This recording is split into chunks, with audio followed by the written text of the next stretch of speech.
What is the government's job when it comes to the economy?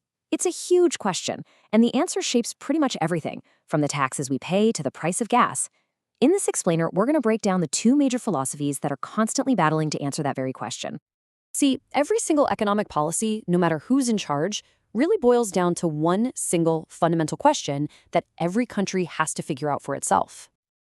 And this is it. How much should the government get involved in the economy? Should it be hands-on or hands-off? There's no easy answer, and you can really think of it as a spectrum, with two polar opposites at each end. On one end, you've got laissez-faire, which is just French for leave it alone. This idea, made famous by Adam Smith, says that the economy thrives when the government just gets out of the way.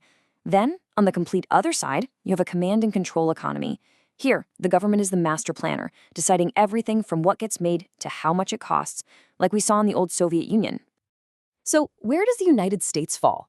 Well, we're right in the middle. We have what's called a mixed economy. For the most part, individuals and businesses make their own decisions, but the government still steps in to regulate things. The real fight in American politics is all about where to draw that line.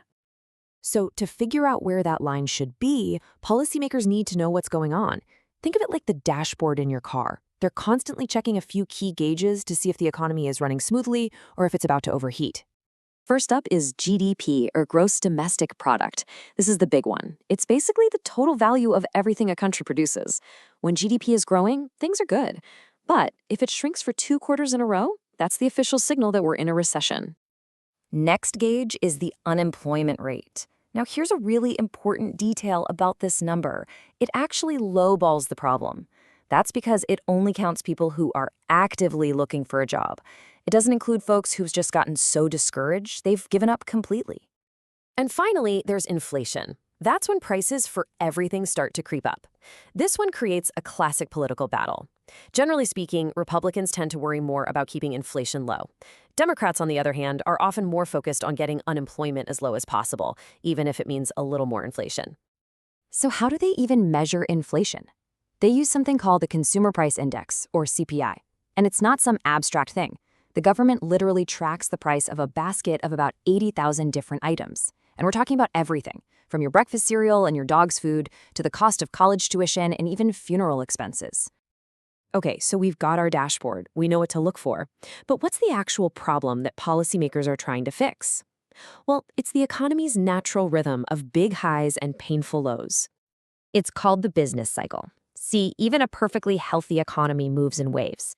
You have periods of growth and expansion, the booms, and they're always followed by periods of decline and contraction, the busts. The whole goal of economic policy is to try to make those waves a little less extreme and the ride a little smoother for everybody. And that leads us to two very different schools of thought. Basically, two competing toolkits for how to manage this whole boom and bust thing.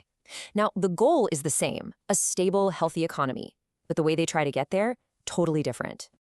First up is Keynesianism, named for the economist John Maynard Keynes.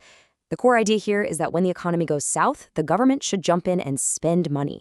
Think big infrastructure projects, that sort of thing. The goal is to put cash in people's pockets to kickstart demand. This is the philosophy you see behind FDR's New Deal or President Obama's stimulus package back in 2009. The other big theory is supply-side economics. You've probably heard this one called Reaganomics. This theory flips the script. Instead of juicing demand, it focuses on boosting supply. And the number one tool in the toolkit? Tax cuts for businesses and individuals, with the idea that it'll encourage them to invest and create more jobs. Critics often call this trickle-down economics. And this slide just lays out the debate perfectly. You have the same problem, an economic downturn. So what do? Do you spend more money or do you cut taxes? Keynesians say spend, supply-siders say cut. And that right there is one of the biggest arguments in modern politics. All right, so enough with the theory. How does this stuff actually play out when the rubber meets the road? Let's look at how these ideas show up in the actual tax and spending policies of different administrations. You can generally see these theories reflected in the party platforms. Republican policies often lean into that supply-side approach. They favor tax cuts and often increased military spending. Democrats, on the other hand, tend to follow a more Keynesian path with things like tax increases on the wealthy to pay for new government programs. Take the Bush administration, for instance. The tax cuts in 2001 and 2003, along with spending on the wars in Iraq and Afghanistan, were pure supply-side policy. The result?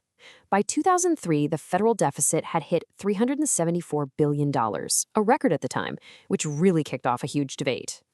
Now, let's flip to the Keynesian approach. President Obama took office during the Great Recession, and his administration's policies involved massive stimulus spending and raising taxes on the highest earners. By the time he left office in 2016, the deficit was at $548 billion, reflecting that heavy government spending aimed at restarting the economy. Then, under President Trump, the pendulum swung right back to supply-side ideas. The 2018 budget combined huge tax cuts with more military spending. That pushed the projected deficit over $1 trillion. And, well, it fired up that same debate all over again about tax cuts and the national debt. So I think the biggest takeaway here is pretty clear. Steering a massive, complicated economy isn't an exact science, not even close. You can have all these powerful theories, but when you apply them to the real world, things get messy, and predicting the exact outcome is pretty much impossible. And that really leaves us all with one final question to think about.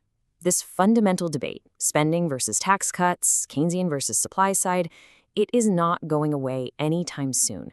So the big question for all of us is, in a world that's changing so quickly, which of these ideas, or maybe even some new ones we haven't seen yet, which ones will ultimately shape our future?